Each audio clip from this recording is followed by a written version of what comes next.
of the female reproductive system. ये diagram आप कितने लाइंस में ड्रॉ करोगे बेटा? You will draw this diagram, भले वो मेल हो या फिर फीमेल रिप्रोडक्टिव सिस्टम हो, you will be using max to max 10 lines for this diagram. ज्यादा से ज्यादा 10 lines, बट मिनिमम 7 लाइंस में आपका डायग्राम हो जाना चाहिए ड्रॉ करके. जो भी काफी लंबे डायग्राम्स रहते, लॉन्ग डायग्राम्स रहते हैं, उसके लिए आपको नॉट मोर देन 14 लाइंस, ये प्लीज नोट डाउन कर लो. लॉन्ग डायग्राम्स के लिए you should not exceed more than 14 lines और द 15 लाइंस. बट ये जो छोटे छोटे डायग्राम्स हैं, मतलब जो जिनका साइज ज्यादा लंबा नहीं है, उनके लिए you will be giving max to max 7 lines और 10 लाइंस, उससे ज्यादा नहीं. ये सब मैं क्यों बता रही हूँ? क्योंकि you have to prepare from now itself for your 12th standard. And in 12th standard proportionality carries mark. मतलब भले आपने एक बहुत सुंदर सा डायग्राम बना दिया है, भले आपने एक अच्छा सा उसको लेबलिंग भी कर दिया, जैसे अभी मैंने एक पीयूष का देखा था, पीयूष ने बहुत ही सुंदर सा डायग्राम ड्रॉ किया था, सारे लेबलिंग्स भी राइट किए थे, फिर भी उसके मार्क्स एग्जाम में काटे जाएंगे. ठीक है? फिर वो पूछेगा कि मैम मैंने तो डायग्राम भी अच्छा बनाया है, मैंने तो लेबलिंग्स भी सारे किए, तो मेरे मार्क्स गए तो कहाँ गए डायग्राम में? तो मार्क्स जाते हैं प्रोपोर्शनैलिटी के लिए. ठीक है? आप जितना बड़ा पेज है उतना बड़ा डायग्राम बनाओगे, या फिर एकदम चिंटू सा डायग्राम बनाओगे, तो that is not in proportionality. समझ में आया? तो your diagram should not exceed more than 14 to 15 lines. 15 is the maximum line, उसके आगे आपको कोई भी डायग्राम नहीं ड्रॉ करना है. और जो छोटे छोटे डायग्राम्स होते हैं, वो उसके लिए आपको 7 to 8 लाइंस में ही ड्रॉ करना है. Am I very clear with all these things? Yes, ma'am. Yes. Now, let us move on to the next part, that is a female reproductive system. So जैसे कोई भी फीमेल्स में होता है, तो फीमेल के रिप्रोडक्टिव ऑर्गन्स कौन कौन से होते हैं? तो this you can see, this are the ovaries. Ovary नहीं है, ओवरीज है, मतलब ग्रुप ऑफ ओवरीज है. तो यहाँ पे पूरा ग्रुप होता है और ग्रुप एक साथ ऊपर से ज्वाइंट है. एक्चुअली अगर इसको काउंट करेंगे हमने, means in my college days we were having the cockroach dissection. हमने इस कॉकरोच को, बहुत सारे कॉकरोच को डिसेक्ट किया है. ठीक है? अभी के बच्चों को कोई डिसेक्शन नहीं रहता है, but in our days we have dissected many animals. So cockroach का जब हम सच में डिसेक्ट करते हैं ना, so it looks very beautiful. ये ऐसा नहीं दिखता है because it's a 2D diagram, but actually में देयर आर 8 ओवेरियोल्स, ऐसा चेन्स ऑफ ओवेरियोल्स रहते हैं. 8 मतलब इस साइड 8 और इस साइड 8, ऐसा 16 ओवेरियोल्स रहते हैं. तो ये जो ओवेरियोल्स है ना, they are looking like a bubbles, जैसे ड्यू ड्रॉप्स के जैसा. तो एक के ऊपर एक के ऊपर एक के ऊपर एक ड्यू ड्रॉप्स जैसे, और ऊपर जाके फ्यूज होते हैं. सिमिलरली लेफ्ट साइड में भी ऐसे छोटे छोटे छोटे छोटे छोटे ड्यू ड्रॉप्स जैसे दिखते हैं और ऊपर से जाके फ्यूज होते हैं. So it looks very, very, very beautiful when we dissect this animal of the female reproductive system. So there are actually 8 rows of ovaries which are joining together at the above. So called as the ovarioles. Now both the ovaries, as you can see in the diagram, they both are joining to form a oviduct. ठीक है? क्या बोल रहे हैं हम इसको? Oviduct. अब दोनों ओविडक्ट वापस एक जगह जुड़ रहे हैं, जिसको हम बोल रहे हैं कॉमन ओविडक्ट. ये दोनों भी ओविडक्ट एक जगह जुड़ रहे हैं, जिसको हम क्या बोल रहे हैं? Common oviduct. अब कॉमन ओविडक्ट के थोड़ा सा नीचे अगर आप आओगे, तो आपको एक स्वोलन पार्ट नजर आ रहा है over here, and this swollen part is called as a spermatheca. Again हर साल का ये बच्चों का प्रॉब्लम है, और हम इसी के ऊपर ज्यादा करके क्वेश्चन पूछते हैं. कॉलेज में मोस्टली इसके ऊपर क्वेश्चन पूछा जाता है, स्पर्मैथिका के ऊपर. अब जैसे ही आपने स्पर्मा वर्ड सुना, तो आपको मन में क्या चलने लगता है कि अरे this is a male reproductive system. Sperm word आप सुनते ही आप सोचते हो कि मेल मेल, बट ये जो स्पर्मैथिका है, it is a part of a female reproductive system in the cockroach. So please don't get confuse, और इसको आप एकदम स्टार मार्क करके अपने दिमाग में फिट कर लो. Spermatheca is a pouch like structure, ठीक है, it's a bag like structure or a pouch like structure which is a part of a female reproductive system of the cockroach. तो दोनों side present है, left side and right side, so left spermatheca and right spermatheca. इसका काम क्या है, I will explain you. ठीक है, चलो और नीचे आते हैं. तो और नीचे आएंगे तो हमें कुछ ऐसा झाड़ के जैसा स्ट्रक्चर नजर आ रहा है, ऐसा ब्रांचिंग स्ट्रक्चर्स. ये ब्रांचिंग स्ट्रक्चर का नाम क्या है? This branching structures are called as a collateral glands. क्या नाम है? Collateral glands. अब ये जो कोलैटरल ग्लैंड्स है, अगेन आप समझो कि जहां पे भी वर्ड ग्लैंड्स होता है इसका मतलब वो कुछ ना कुछ सिक्रीट करता है. तो ये जो कोलैटरल ग्लैंड्स है, it is also secreting something which will be helpful for the egg का डेवलपमेंट. ठीक है, उसके बाद अगेन आप एक बहुत बड़ा सा रीजन देख पा रहे हो नीचे, and this particular region is called as a gonapophysis. क्या बोलते हैं इसको? गोनैपोफाइसिस, या फिर आप इसको ब्रूड पाउच भी बोल सकते हो. ठीक है, या फिर जेनाइटल पाउच भी बोला जाता है. इसको बहुत सारे नाम से जाना जाता है. या तो आप इसको पूरा गोनैपोफाइसिस बोलो, या तो आप इसको ब्रूड पाउच बोलो, या तो आप इसको जेनाइटल पाउच भी बोल सकते हो. जेनाइटल पाउच, ब्रूड और जेनाइटल पाउच. ठीक है, यहाँ पे आप देख सकते हो कि जेनाइटल एपर्चर है. Genital aperture is leading for the copulation. ठीक है, कॉपुलेशन में मदद करता है. Is that very clear to all of you? ये एक ओवेरियोल का डायग्राम यहाँ पे दिखाया गया है. इतना आपको डिटेल में पढ़ने की जरूरत नहीं है कि एक ओवेरियल में क्या क्या चीजें होती है, पेडिसिल वगैरह, ये सब आपको इतना डिटेल में नहीं पढ़ना है. ठीक है, so let us see. This is how you are going to answer. So ovaries, they are a pair of ovaries. 2 ovaries होते हैं. कौन से सेगमेंट पे प्रेजेंट होता है? 4 to 6 सेगमेंट पे प्रेजेंट होता है. हर एक ओवरी के अंदर ये क्या है, ये पूरा एक ओवरी है, ये एक पूरा ओवरी, तो 2 ओवरी हो गए ऐसे. सो हर एक ओवरी के अंदर कितने ओवेरियोल्स होते हैं? 8 ओवेरियोल्स होते हैं. Please note down all of you. जो नैरो एंड है ओवेरियोल्स का, they unite to form a filament. ठीक है ना? यहाँ पे देखो ये नैरो एंड जो है ये क्या बना रहा है? ऊपर से फिलामेंट बना रहा है. देखो यहाँ पे भी नाम दिया है फिलामेंट का. Then the ovarioles have linear rows of ova. अब इसके अंदर होता क्या है? ओवरी है, तो ओवरी का काम क्या होता है? एग बनाना. तो इसके अंदर क्या प्रेजेंट होते हैं? रोज ऑफ ओवा. ओवा का मतलब होता है एग. प्लीज नोट डाउन, ओवा मीन्स एग. तो इसके अंदर रोज ऑफ एग या फिर ओवा होते हैं. और एग में डिफरेंट स्टेजेस होते हैं, मतलब ऊपर की तरफ यंग ओवाज होंगे, ऊपर की तरफ यंग इमेच्योर एग्स होंगे. फिर जैसे जैसे जैसे ये लोग नीचे की तरफ आएंगे वो बड़े बड़े बड़े होते जाएंगे और मेच्योर एग होते जाएंगे. तो इसके अंदर we can see stages of development of eggs. समझ में आ रहा है मैं क्या बोल रही हूँ? Yes. In this we can see stages of development of egg. ऊपर की तरफ immature eggs, छोटे छोटे eggs, और नीचे की तरफ बड़े बड़े mature eggs.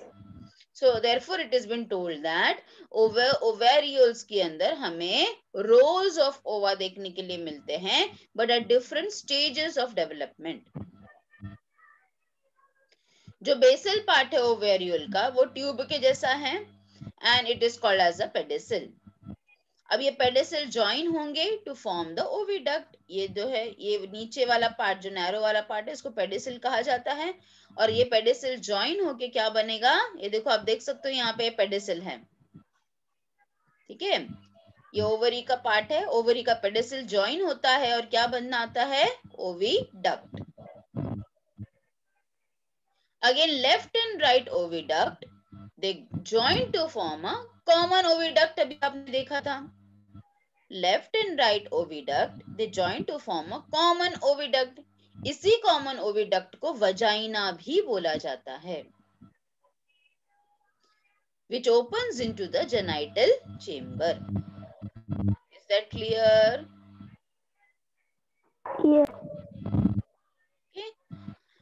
Now आता है स्पर्मेथिका का नंबर. स्पर्मेथिका अभी मैंने आपको बताया कि don't get confuse it with the male reproductive system. ठीक है.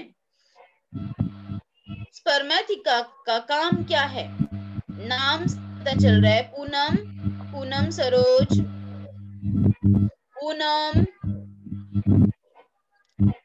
पूनम सरोज लेट एडमिशन वाली बच्ची.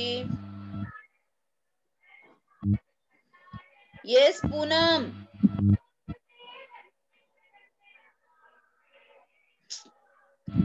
Poonam Saroj, can you hear me? Please mute yourself.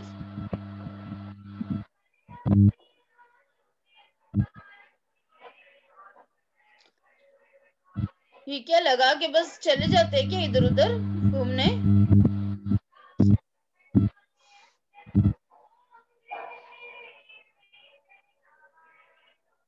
Madhuri madam,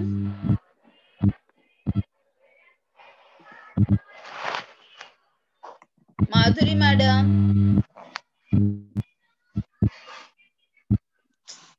just a second बेटा.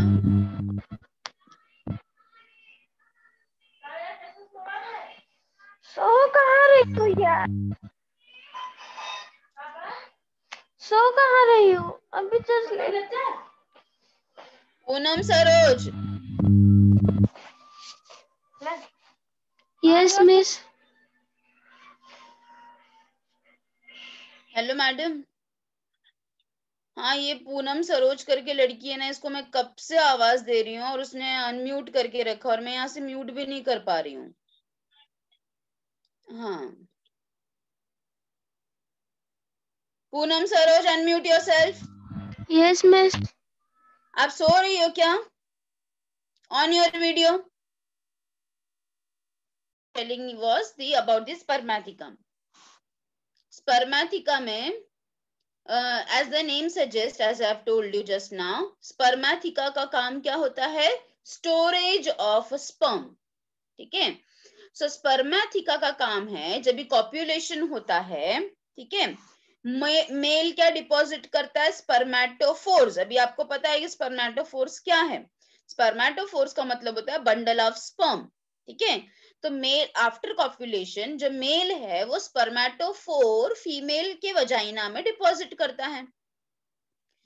अब ये जो स्पर्म है ना, इसको स्टोर करके रखती है फीमेल. और वो स्टोर कहां पे करके रखती है? Inside the spermatheca. So the spermatheca is meant for storing the sperm. Very important point and a favorite question of all the colleges. So it stores the sperm during the copulation. Copulation का मतलब है sexual intercourse. ठीक है. Left side especially, right side is not functional. ठीक है. And they open into the common oviduct. Next है gonapophysis. So gonapophysis में 3 pairs of chitinous plate-like structures are present around the genital apertures. Posterior 2 chambers are called as ovipositors, which will carry the egg to the oothecal chamber. अभी मैं आपको ये oothecal chamber के बारे में detail में explain करूंगी.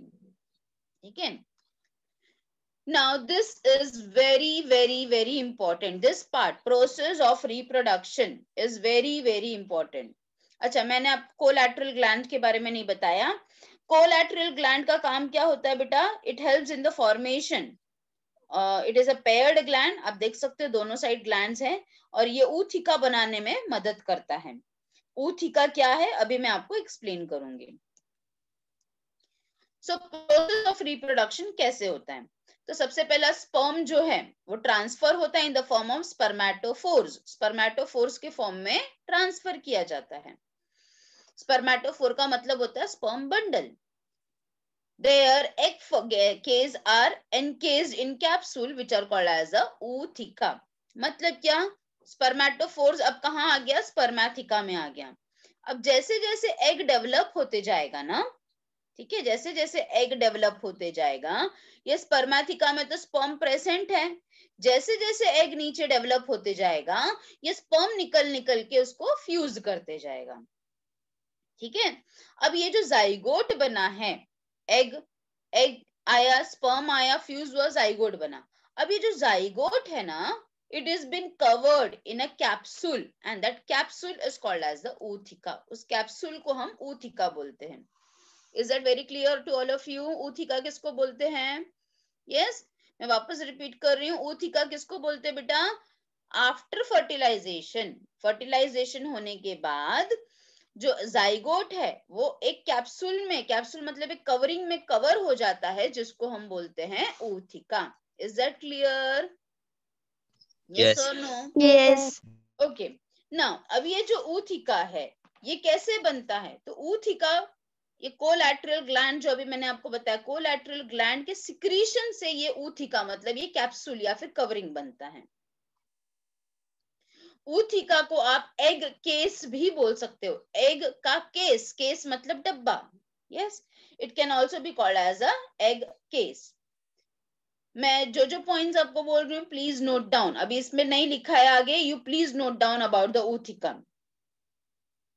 लिख लो कहीं तो, ootheca और the egg case is 8 mm long, 8 mm ही होता है, 8 mm लॉन्ग होता है, dark reddish to brownish colour का होता है, dark reddish to brownish colour का होता है। और एक ootheca के अंदर, एक ootheca के अंदर कम से कम 14 to 16 फर्टिलाइज्ड एग्स प्रेजेंट होते हैं इन रोज। एक ootheca के अंदर, एक एग केस के अंदर 14 to 16 फर्टिलाइज्ड एग्स प्रेजेंट होते हैं इन अ रोज। और एक फीमेल कम से कम 9 से 10 ootheca एक बार में ले करती है। एक फीमेल कॉकरोच एवरेज में एक लाइफ स्पैन में, उसके पूरे लाइफ स्पैन में 9 to 10 oothecas डिपॉजिट करती है। ठीक है, यहाँ पे भी दिया है ये चीज। अब ये जो है, within the ootheca development takes place a month to complete, after that young ones, the nymph, जो छोटा छोटा कॉकरोच होता है उसको nymph बोलते हैं।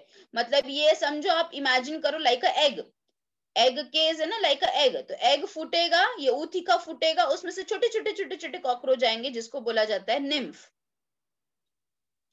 और कॉकरोच में एक डाइसिस होता है जिसको मोल्टिंग बोलते हैं, जिसमें जो हमने किंगडम एनिमेलिया में पढ़ा था, याद है आपको? मोल्टिंग या एक्डाइसिस का मतलब क्या होता है? जब भी कॉकरोच को बड़ा होना होता है वो अपना पहले का एक्सोस्केलेटन को निकालते जाता है, तो ये प्रोसेस को एक्डाइसिस या फिर मोल्टिंग कहा जाता है। ठीक है, these oothecas are dropped or glued to a suitable surface। हाँ, जो प्रेग्नेंट कॉकरोच है, प्रेग्नेंट कॉकरोच अभी हम इसको बोल सकते हैं, that is not a right word, but आपको समझाने के लिए मैं बोल रही हूँ। जैसे कोई प्रेग्नेंट कॉकरोच है तो वो कोई कोने में जाके, घर का जो भी एकदम कोना होगा, जो डार्क कोना होगा, जिसको हम क्रैक बोलेंगे, सर्वाइस बोलेंगे, हाँ, वहां पर जाके वो क्या करती है, वो ootheca को ले करती है, डिपॉजिट करती है। ठीक है, और एक फीमेल कम से कम पूरे उसके लाइफ स्पैन में 10 से 10 ootheca ले करती है, और हर एक ootheca के अंदर 14 to 16 फर्टिलाइज्ड एग होते हैं। ठीक है, कॉकरोच का जो डेवलपमेंट होता है, development in cockroach is called as a paurometabolous. Very important, so please note down this. The development in cockroach is called as a paurometabolous. Paurometabolous का मतलब क्या होता है? क्योंकि कॉकरोच का जो डेवलपमेंट है वो निम्फ होकर होता है, निम्फ के स्टेज के बाद होता है।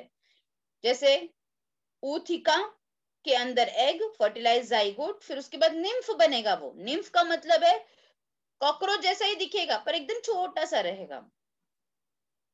तो जो एनिमल का निम्फ होते हुए डेवलपमेंट होता है, ऐसे डेवलपमेंट को हम पैरोमेटाबोलस डेवलपमेंट कहते हैं। निम्फ जो है वो अडल्ट के जैसा ही दिखता है, और निम्फ जो है वो बड़ा कितने मोल्टिंग के बाद होता है, 13 मोल्टिंग्स के बाद वो अडल्ट बनता है, मतलब 13 बार वो अपना एक्सोस्केलेटन निकालता है पूरे लाइफ में, और तब जाकर वो अडल्ट बनता है। एक मोल्टिंग से दूसरे मोल्टिंग का जो पीरियड है, जो टाइम है, उसको इंस्टार बोला जाता है। सो please note down that part also. The stage between two successive molting, the stage between two successive molting is called as instar, INSTAR star, instar. Got it, all of you? Yes? Yes. I'll wait. I will show you this photo. Wait.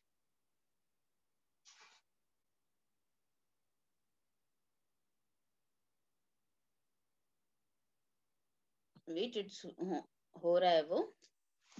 I will show you this photo.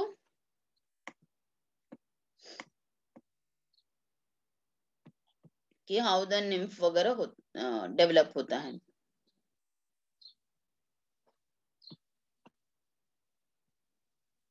Okay, what happened?